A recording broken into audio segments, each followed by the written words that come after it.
आता काय लागणार आहे? Yes.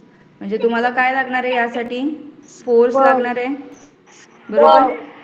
जर तुम्ही एखादा फोर्स अप्लाय केला नाही, ओके, न्यूटननी आपल्याला सांगितलंय, न्यूटन कोण आहे? सायंटिस्ट आहेत. न्यूटननी सांगितलंय त्याचे 3 नियम आहेत. त्यातल्या पहिल्या नियमात तो काय सांगतो की एखाद्या गोष्टीला जोपर्यंत तुम्ही बल म्हणजे फोर्स लावत नाही तोपर्यंत ती एकाच जागेवर राहते, बरोबर. जर तुम्हाला सपोज तुम्हाला एखादा टेबल एका जागेवरून दुसऱ्या जागेवर न्यायचा असेल तर तो आपोआप जाईल का? त्याला आपल्याला काय करायला लागेल? ढकलायला लागेल, बरोबर. We have to push it this process. पुशिंगची प्रोसेस म्हणजे काय? Force. We have to apply force apply केला पाहिजे, बरोबर. फोर्स म्हणजे बल, ओके. फोर्स म्हणजे बल. आता इथे काय दिलेलं आहे? स्थिर वस्तूवर बल कार्यरत नसेल तर ती स्थिरच राहते. म्हणजे मी तुम्हाला सांगितलं इंग्लिशमध्ये, जर एखाद्या वस्तूवर जोपर्यंत तुम्ही फोर्स लावत नाही, स्थिर म्हणजे स्टेबल, तोपर्यंत ती स्टेबलच राहते, ओके. हा फर्स्ट काय आहे? फर्स्ट प्रिन्सिपल आहे न्यूटनचा. फर्स्ट लॉ आहे न्यूटनचा गतीविषयी. गती म्हणजे motion. First law of motion, okay. Newton's first law of motion, ठीक आहे. आता फोर्सचे पण काही प्रकार आहेत. There are some types of forces, okay. फोर्सचे पण काय काय प्रकार आहेत बलचे. आता पहिला बल कोणता? तर संपर्क आणि असंपर्क, म्हणजे कॉन्टॅक्ट आणि नॉन कॉन्टॅक्ट फोर्सेस. आता नावातच आहे संपर्क. संपर्क म्हणजे काय? आपण एखाद्या गोष्टीला काय करणार आहोत? टच करणार आहोत, बरोबर. आता इथे पहिल्या पिक्चरमध्ये दिसते तुम्हाला की हा माणूस काय करतोय? गाडीला ढकलतोय, म्हणजे हे पुशिंग द कार, ओके. मग व्हाईल पुशिंग द कार तो काय करतोय? गाडीला टच करणार आहे, म्हणजे आपला काय येणार? आपण गाडीच्या कॉन्टॅक्टमध्ये येणार. तो फोर्स काय झाला तुमचा? Contact force. संपर्क बल काय येणार? कॉन्टॅक्ट फोर्स, संपर्क बल.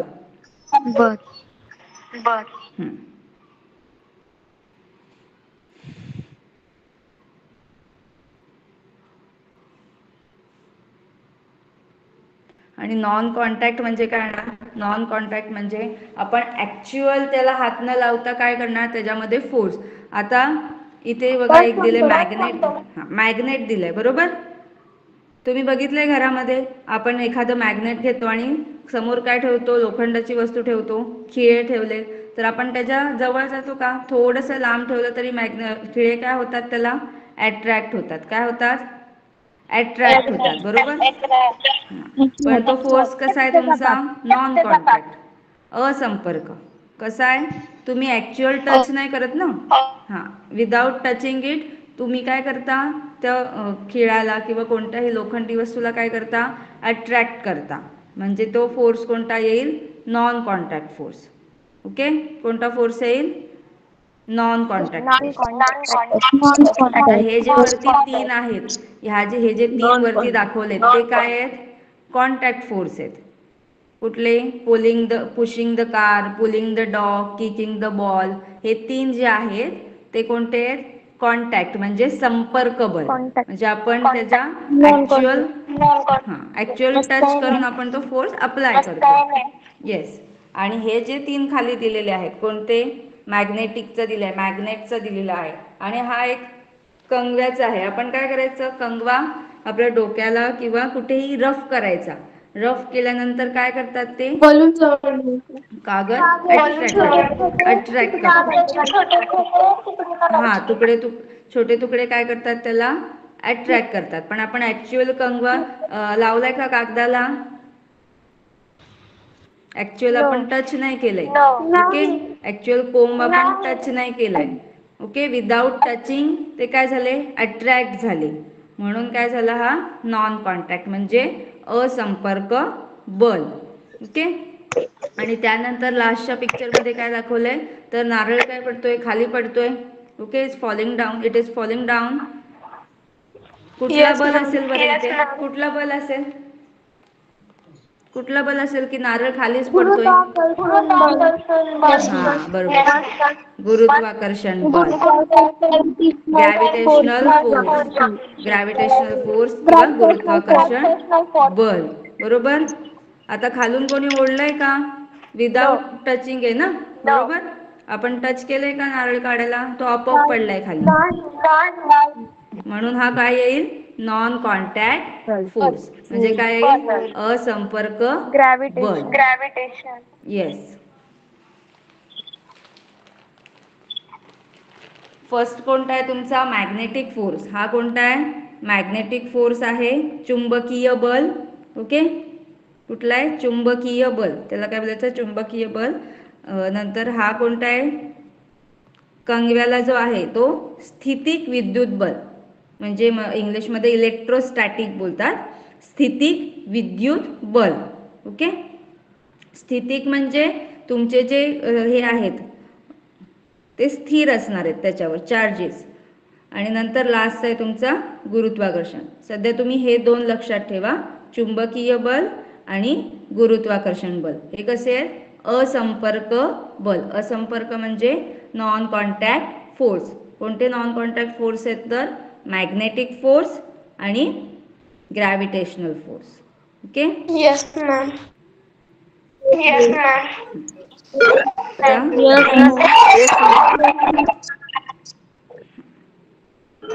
Yes ma'am. हा. आता त्याची व्याख्या कशी कराल? डेफिनेशन कशी कराल? तर वस्तूंच्या एकमेकांशी आलेल्या थेट संपर्कामुळे आणि एका वस्तूमार्फत आलेल्या संपर्कामुळे बल प्रयुक्त झालेले दिसते, अशा बलास संपर्क बल असे म्हणतात. म्हणजे काय येईल? The force which is existed by the actual contact किंवा actual contact is called a contact force, and the force which produced without contact is called non contact force. हा. दोन वस्तूंमध्ये संपर्क नसला तरी त्या दोन वस्तूंमध्ये बल प्रयुक्त होताना दिसते, अशा बलास असंपर्क बल असे म्हणतात. हा. आणि संपर्क? वस्तूच्या एकमेकांशी आलेला संपर्कामुळे किंवा आणखी एका वस्तूमार्फत झालेला संपर्क बलामुळे झालेला दिसते, अशा बलास संपर्क बल असे म्हणतात. हा. ओके. करेक्ट. गुड. अजून एक संपर्क बलाचं उदाहरण आहे स्नायुबल, म्हणजे muscular force. Okay. Muscular force असो कॉन्टॅक्ट फोर्स.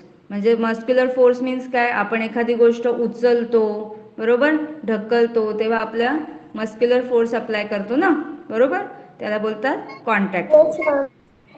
हा जो आहे तो मस्क्युलर फोर्स आहे. ओके. याला काय बोलाल तुम्ही? Muscular force. येस.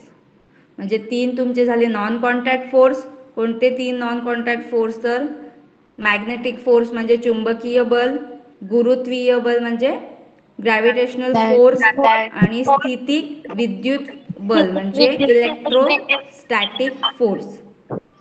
ही आहे नॉन कॉन्टॅक्टची. आणि कॉन्टॅक्टचं तुम्हाला आहे मस्क्युलर फोर्स. ओके. स्नायुबल. समजलं? Yes ma'am. आता पुढे एक असणार आहे, जेव्हा आपण बल लावत असतो किंवा फोर्स अप्लाय करत असतो, तेव्हा काय होतं? फ्रिक्शन होतं, घर्षण. बरोबर. घर्षण म्हणजे फ्रिक्शन होतं. तुम्ही जेव्हा चालता तुम्ही चालू शकता, ते कशामुळे? घर्षणामुळे. कशामुळे? घर्षण बलामुळे तुम्ही चालू शकता. फ्रिक्शन. ड्यू टू फ्रिक्शन आपण हा फ्रिक्शन. घर्षण म्हणजे friction. FRICTION. Friction. Ma'am PDF काय? पीडीएफ इंग्लिश मध्ये नाही येणार. तुम्हाला PDF मॅम पाठवतील इंग्लिशमध्ये. इंग्लिशमध्ये PDF मॅम पाठवते. ओके. फ्रिक्शन फोर्स म्हणजे आपण जे चालतो किंवा गाडीचे टायर जेव्हा जमिनीला टच होतात त्याला काय बोलतात? Friction force. काय बोलतात? फ्रिक्शन फोर्स म्हणजे घर्षण. आणि जर फ्रिक्शन नसेल, येस, आणि जर फ्रिक्शन नसेल तर आपण चालू शकत नाही, आपण घसरून पडू. ओके. म्हणून फ्रिक्शन काय आहे? घर्षण बल हा आपल्याला गरजेचा आहे. आणि हा जो बल आहे तो काय जातो? दिशेच्या विरुद्ध दिशेने. आपण ज्या दिशेने चाललोय त्याच्या विरुद्ध दिशेने काय असतो? फ्रिक्शन. काय असतो? घर्षण. आता बघा, तुम्ही चालताय बरोबर, तुम्हाला जाणवतं खाली काहीतरी आपल्याला हे करते. जर आपल्याला खाली फ्रिक्शन नसेल तर आपण घसरून पडतो, बरोबर. Yes, ma'am. Yes, ma'am. Friction Yes, म्हणजे ma'am. सपोज तुम्ही हा जेव्हा तुम्ही Yes, ma'am. हा Yes, ma'am. काहीतरी तुम्हाला हा अपोज करते असं जाणवतं, Yes. काहीतरी तुम्हाला विरोध करते, किंवा तुम्ही तुम्ही एकमेक आपण थंडीमध्ये काय करतो? थंडीमध्ये आपण दोन्ही हात एकमेकांवर रब करतो ना, रब करतो बरोबर, Oh.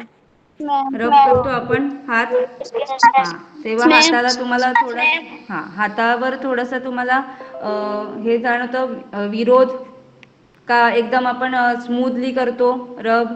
नाही ना, स्मूथली रब होत नाही ना आपले हात. No, ma'am. No, ma'am. No, ma'am. हा मग त्याला बोलतात घर्षण, बरोबर. ते कशात? आपल्या मोशनच्या विरुद्ध दिशेने जात असतं. ओके. कुठल्या दिशेने? आपल्या मोशनच्या गतीच्या दिशेने. It is oppose to the motion. Okay.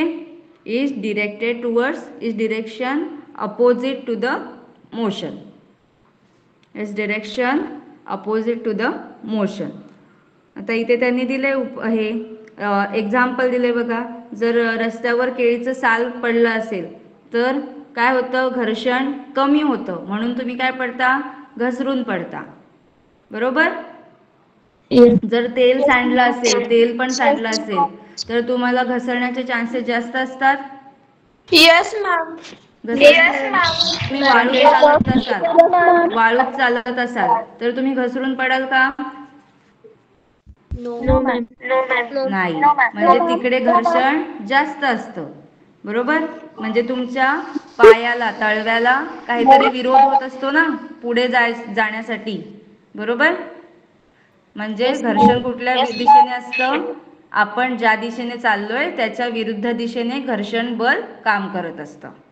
Okay. पण मग घर्षण बल संपर्क येईल का असंपर्क येईल? फ्रिक्शन फोर्स इज कॉन्टॅक्ट और नॉन कॉन्टॅक्ट? संपर्क येईल का असंपर्क?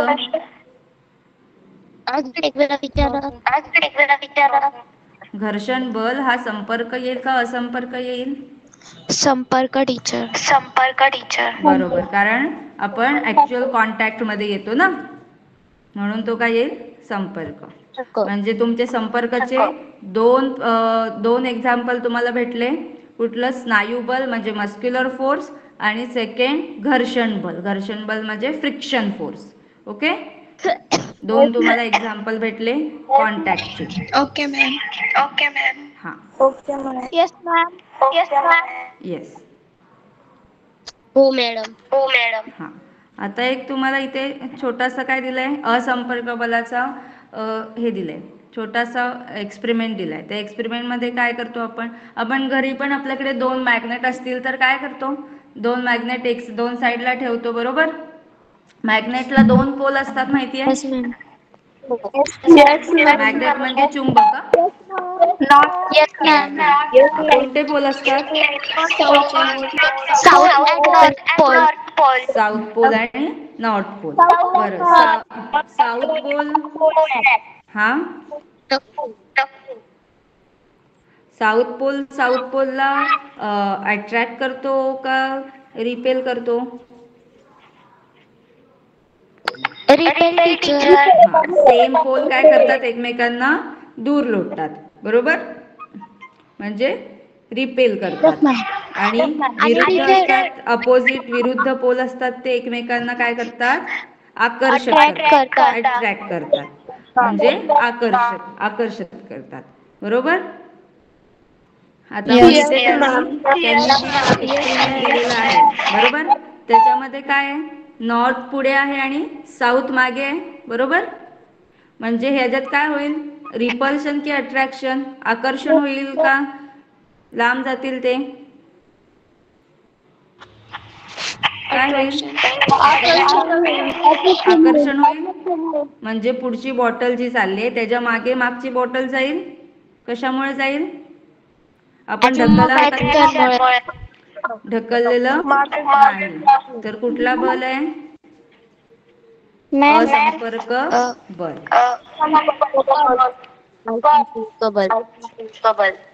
असंपर्क बल, कारण पुढची बॉटल त्याला ओढत नाहीये.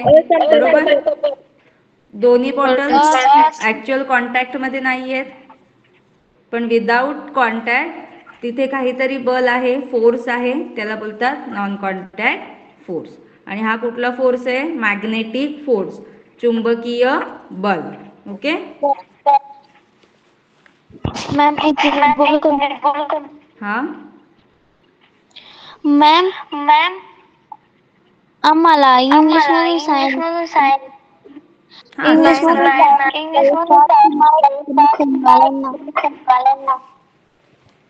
इंग्लिश मधून की मराठी मधून, इंग्लिश मधून दोन्ही मध्ये सांगते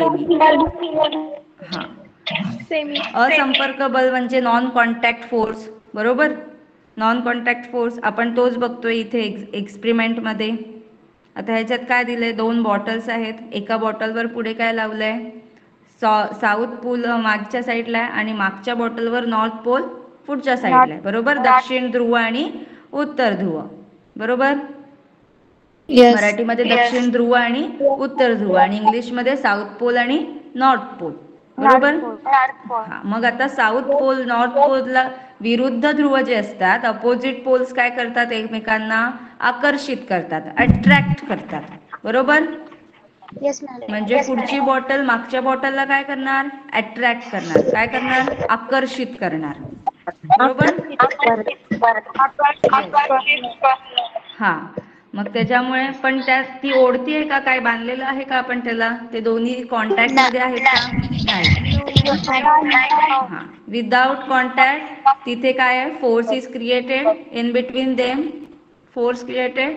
हा, दिस फोर्स इज नॉन कॉन्टॅक्ट, असंपर्क बल, म्हणजे मॅग्नेटिक फोर्स. बरोबर, म्हणजे तुमच्याकडे कुठलं एक्झाम्पल आहे असंपर्क बलाचं किंवा नॉन कॉन्टॅक्ट फोर्सचं, तर मॅग्नेटिक फोर्स म्हणजेच चुंबकीय बल. ओके, ह्याला बोलतात इंग्लिशमध्ये मॅग्नेटिक बार आणि मराठीत बोलतात चुंबक पट्टी.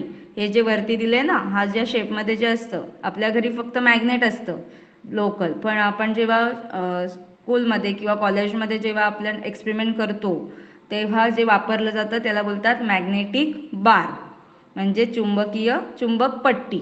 ओके, समजलं. Yes ma'am. आणि जो दुसरा जो एक बल आहे कॉन्टॅक्टचा, तो स्थितिक विद्युत बल. स्थितिक विद्युत बल म्हणजे, स्थितिक म्हणजे एखादी गोष्ट जेव्हा स्टेबल असते, मूविंग नसते. ओके, हा, एकाच जागेवर थांबते, ती कुठेही हालत नाही. ओके, मूविंग नसते, त्याला बोलतात स्थितिक. म्हणजे इलेक्ट्रो विद्युत म्हणजे इलेक्ट्रिसिटी विद्युत, इलेक्ट्रो, आणि स्थितिक म्हणजे इंग्लिशमध्ये स्टॅटिक. ओके, जी गोष्ट मूविंग नसते, एकाच जागी असते, तिला बोलतात स्टॅटिक. सो इलेक्ट्रोस्टॅटिक फोर्स हे इंग्लिशमध्ये बोलतात, आणि मराठीत स्थितिक विद्युत बल. आता आपण जेव्हा एक जर कंगवा घेतला आणि कंगवा आपण रब केला, बरोबर, कुठेही एखाद्या क्लोथवर किंवा सिल्क क्लोथवर रब केला किंवा आपल्या केसांवर रब केला, तर तिकडे काय होतात, चार्जेस क्रिएट होतात. काय होतात, चार्जेस तयार होतात. आणि ते काय करतात, आपण जर तिकडे तुकडे टाकले तर त्या तुकड्यांना काय करतात, कागदाच्या तुकड्यांना अट्रॅक्ट करतात, आकर्षित करतात. मग आपण ऍक्च्युअल तो कंगवा कागदाच्या तुकड्यानं लावलाय का? नाही, आपण फक्त लांब धरलाय, बरोबर. मग त्याच्यामध्ये जो फोर्स तयार झालाय, जो चार्जेसमुळे फोर्स तयार होतो, त्याला बोलतात स्थितिक विद्युत बल, इलेक्ट्रोस्टॅटिक फोर्स. ओके. कारण विद्युत म्हणजे काय आलं? करंट आला, करंट चार्जेस आले. विद्युत म्हणजे इलेक्ट्रो आलं ना, इलेक्ट्रो म्हणजे चार्ज आले. मग जिथे चार्ज असतात तर कुठला फोर्स? स्थितिक विद्युत बल म्हणजे इलेक्ट्रोस्टॅटिक फोर्स. समजलं हे? संपर्क आणि असंपर्क, कॉन्टॅक्ट आणि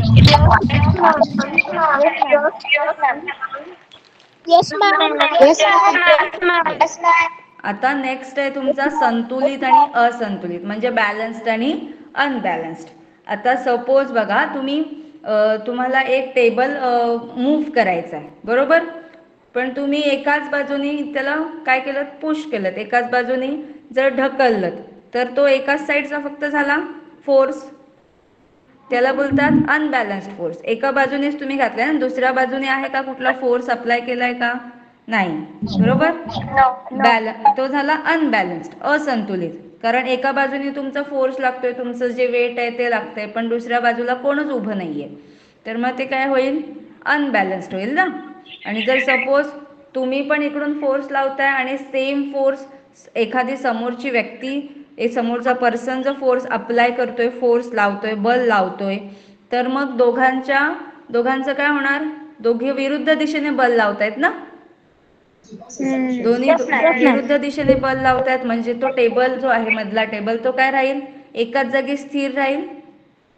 हालेल का एका जागेवरून दुसऱ्या जागी? नाही. मग काय झाला तो? Balanced force. काय झाला? बॅलन्स म्हणजे संतुलित बल. बॅलन्स्ड म्हणजे संतुलित बल. आता इथे तुम्हाला दिलंय वेइंग मशीन, हे दिले ना, वजन काटा दिलाय, बरोबर. स्केल दिलंय.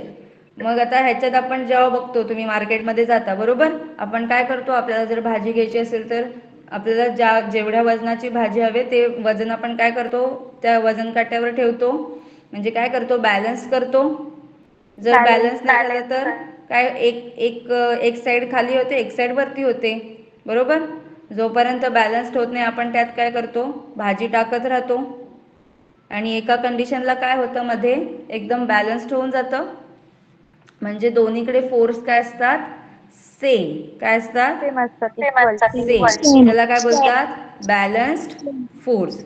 परत tug of war. Tug of war म्हणजे रस्सीखेच. Okay. For English student, tug of war आणि रस्सीखेच. त्याच्यामध्ये आपण काय करतो? जर एका बाजूनी 5 मुलं उभी राहिली आणि दुसऱ्या बाजूनी जर 4च मुलं उभी राहिली, तर सेम होईल का फोर्स? एका बाजूला जास्त फोर्स होईल आणि एका बाजूला कमी फोर्स होईल. मग तो बॅलन्स्ड होईल का? तर तो अनबॅलन्स्ड फोर्स, असंतुलित बल होईल, बरोबर. हा, येस येस. म्हणजे आपल्याकडे 2 एक्झाम्पल झाली. एक आपल्याकडे जो वजन काटा असतो, बरोबर, त्या वजन काट्यात आपण जेव्हा सेम वजनाचे दोन्हीकडे पण जर वजन ठेवले तर काय राहतो? तुमचा तराजू, तुमची स्केल काय राहते? बॅलन्स्ड राहते, संतुलित राहते. आणि जर एका बाजूनी फोर्स कमी जास्त असेल तर काय होतं? फोर्स कसा होतो? असंतुलित, अनबॅलन्स्ड फोर्स होतो, बरोबर.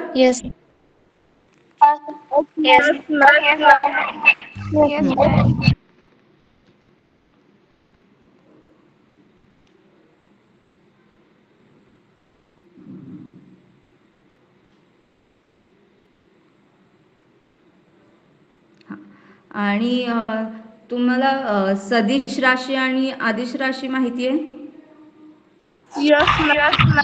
सदिश, आदिश म्हणजे काय? दिशा असते का नसते? आदिश मध्ये दिशा असते की नसते? हा,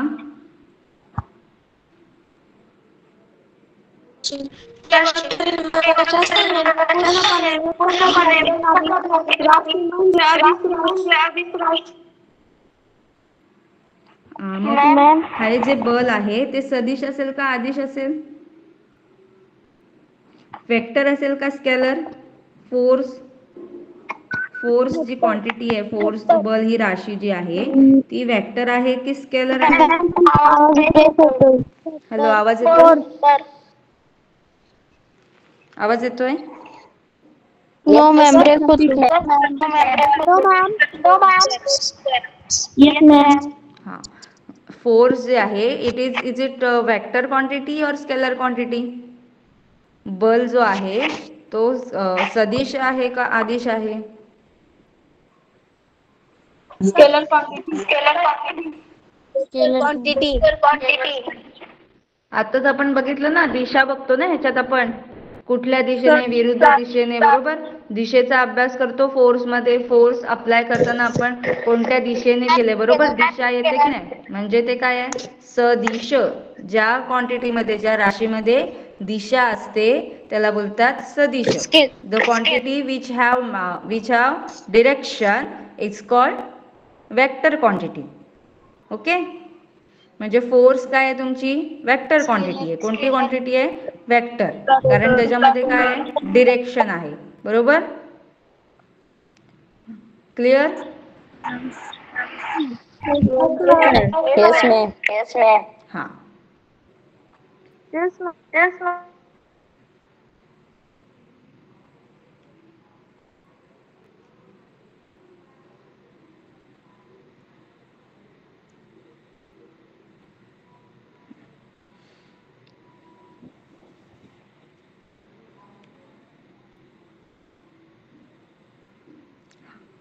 ओके, समजलं. हे दोन प्रकार बलाचे. पहिला कुठला आहे, कॉन्टॅक्ट आणि नॉन कॉन्टॅक्ट. Yes ma'am. आणि दुसरा आहे बॅलन्स्ड आणि अनबॅलन्स्ड, म्हणजे संपर्क व असंपर्क बल. आणि दुसरा आहे संतुलित आणि असंतुलित बल. Okay. Yes ma'am. Yes ma'am. Yes. Yes ma'am. आता इथे एक नोट दिलेली आहे. एखाद्या वस्तूवर एकापेक्षा अधिक बल प्रयुक्त असतील तर त्या वस्तूवर होणारा परिणाम हा त्यावर प्रयुक्त निव्वळ बलामुळे असतो. म्हणजे काय, जर एखाद्या वस्तूवर तुम्ही खूप सारे फोर्स अप्लाय केले, ओके, तर त्याचा काय होतो, नेट फोर्स, म्हणजे जो परिणाम भेटतो तो काय भेटतो, 0. म्हणजे तुम्ही सगळ्या दिशेने फोर्स अप्लाय करणार ना, बरोबर. आता मगाशी आपण बघितलं, जर आपल्याला एखादा टेबल पुश करायचा असेल, पण समोरून पण एखादी व्यक्ती काय करत असेल, पुश करत असेल, तर त्या टेबलवरचा फोर्स काय होणार, 0 ना, बॅलन्स्ड होणार ना, बरोबर, कारण तो टेबल मूव्ह नाही होणार. मग असं जर प्रत्येक दिशेने आपण फोर्स अप्लाय केला तर ते काय करेल, विरुद्ध दिशेचे फोर्स एकमेकांना काय करणार, कॅन्सल करणार. ते बल काय होणार, कॅन्सल होणार, बरोबर. म्हणजे त्याचा होणारा परिणाम काय होणार, 0. ओके. आता इथे काय काय हे दिलेत, फोर्सचे एक्झाम्पल दिलेत. तुम्ही कणिक मळताना काय करता, फोर्स अप्लाय करता ना, बरोबर. म्हणजे फोर्स अप्लाय करून we can change the shape of anything. Okay. जेव्हा आपण रबर बँड काय करतो, स्ट्रेच करतो, तेव्हा आपण काय करतो, रबर बँड एक्सपांड होतो ना. When we stretch the rubber band it expands. Rubber band जेव्हा आपण ताणतो तेव्हा काय होतं, ताणतो म्हणजे आपण फोर्स लावतो, मस्क्युलर फोर्स. कोणता फोर्स लावतो, मस्क्युलर फोर्स, बरोबर. कुंभार जेव्हा मडकी हे करतो, बनवतो, त्याला जेव्हा शेप देतो, when he is giving shape, तेव्हा आपण काय करतो, एखाद्या डिरेक्शननी, स्पेसिफिक डिरेक्शननी काय करतो, तो त्याला शेप देतो ना, बरोबर. फोर्स अप्लाय करतो, स्पेसिफिक डिरेक्शननी त्याला काय देतो, फोर्स अप्लाय करतो, बल लावतो. ओके, समजलं एवढं? Yes ma'am. हां, येस मॅम. Yes ma'am. आता नेक्स्ट जो आहे जडत्व, म्हणजे इनर्शिया. आता ही एक खूप इंटरेस्टिंग गोष्ट आहे, जी आपण रोज एक्सपिरियन्स करतो. बरोबर. जेव्हा तुम्ही एखाद्या बसमधून जेव्हा ट्रॅव्हल करता ना बसमधून ट्रॅव्हल, मग येस मॅम. जेव्हा बस चालत असते आणि अचानक बस थांबते, बरोबर. बस थांबल्यानंतर काय होतं, तुम्ही पुढे जाता पटकन, थोड्याशाने पुढे सरकता, येस मॅम. पुढे सरकता ना बस सडनली थांबल्यानंतर. हा, तर ते का होतं, ते कशामुळे होतं तर जडत्वामुळे, इनर्शियामुळे. म्हणजे काय होतं, आपली जी बॉडी आहे, बॉडीनी आता काय केलंय, बस सोबत चालायला सुरुवात केली. आपल्या बॉडीला माहिती आहे आपली बस आता मोशनमध्ये, तर आपण पण काय आहोत, मोशनमध्ये, गतीमध्ये आहोत, बरोबर, मोशनमध्ये आहोत. आता त्या बॉडीला काय करायचंय, थांबायचं नाहीये, म्हणजे he it not accept to stop. मग काय होतं, बस पटकन थांबली तर बॉडी काय असते, मोशनमध्येच असते. आपली बॉडी कशामध्ये असते, मोशनमध्येच असते. मग त्याच्यामुळे आपण काय जातो, पुढे सरकतो. काय होतो, पुढे सरकतो. म्हणजे हा, म्हणजे काय झालं, सिच्युएशन मध्ये चेंज झाली, सिच्युएशन मध्ये चेंज झालं, स्थिती बदलली तुमची, पण तुमची बॉडी काय आहे, तयार होत नाही. बॉडी जी आहे, तो जो चेंज आहे तो पटकन एक्सेप्ट करायला काय होत नाही, रेडी होत नाही, बरोबर. इथे दिले बघा, बलामुळे वस्तूची स्थिती बदलते. हा, बलाशिवाय वस्तू गतीच्या ज्या स्थितीत आहे त्याच स्थितीत राहण्याची प्रवृत्ती दाखवतात. म्हणजे inertia means the quantity in which,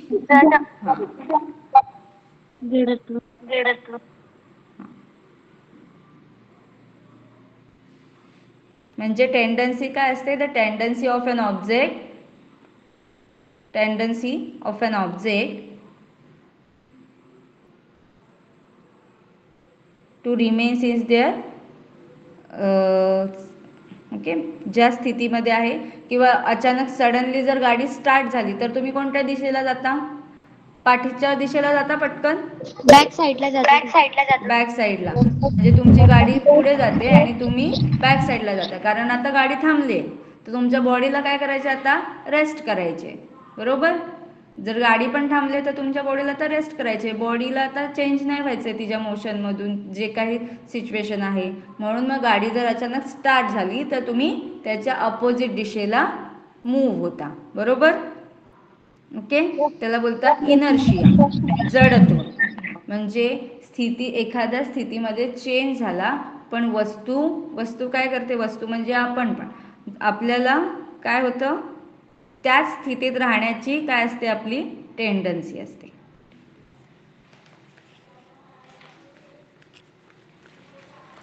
the tendency in which object remains constant. Okay,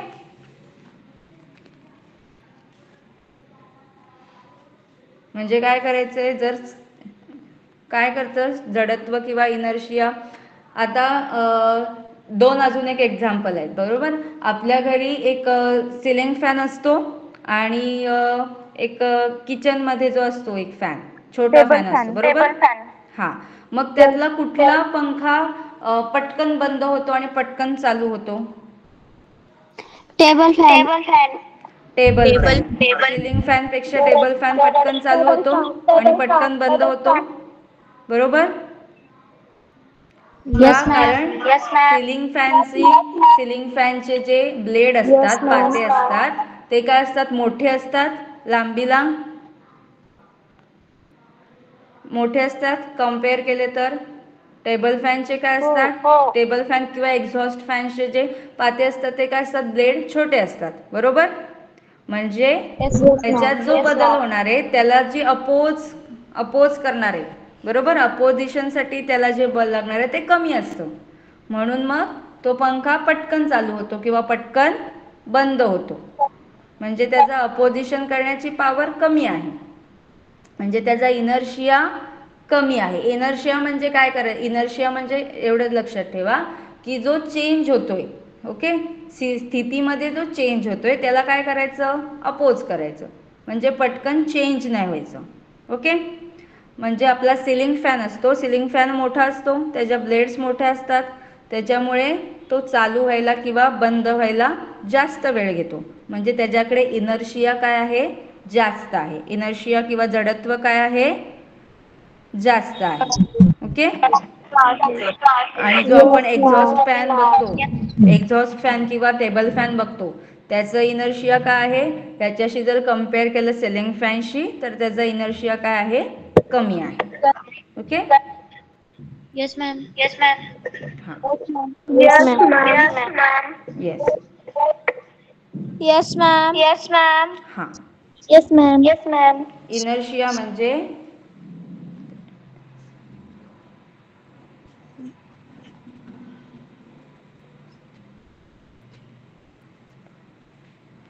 inertia म्हणजे Ma'am. जडत्व. हां, म्हणजे वस्तू गतीच्या ज्या स्थितीत आहे त्याच स्थितीत काय त्याला राहायचं असतं. म्हणजे जर ती स्टेबल असेल, जर ती एकाच जागी उभी असेल, तर तिला मूव्ह व्हायचं नाही, आणि जर ती मूव्ह होत राहिली तर तिला स्टॉप व्हायचं नाही, थांबायचं नाही. ओके, समजलं.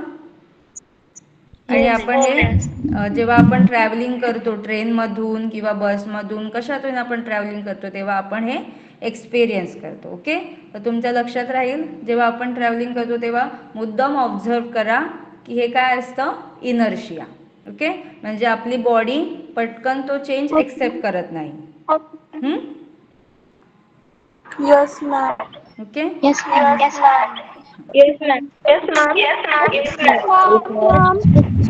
येस.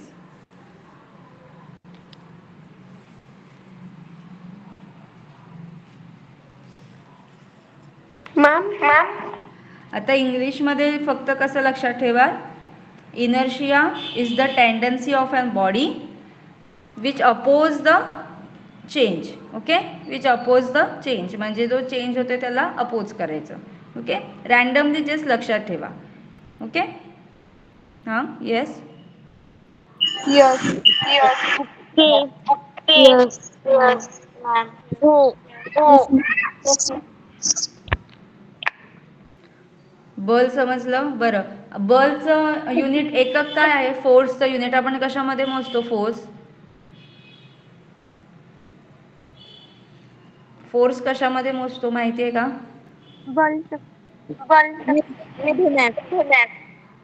एकक काय आहे बलाचं. Newton.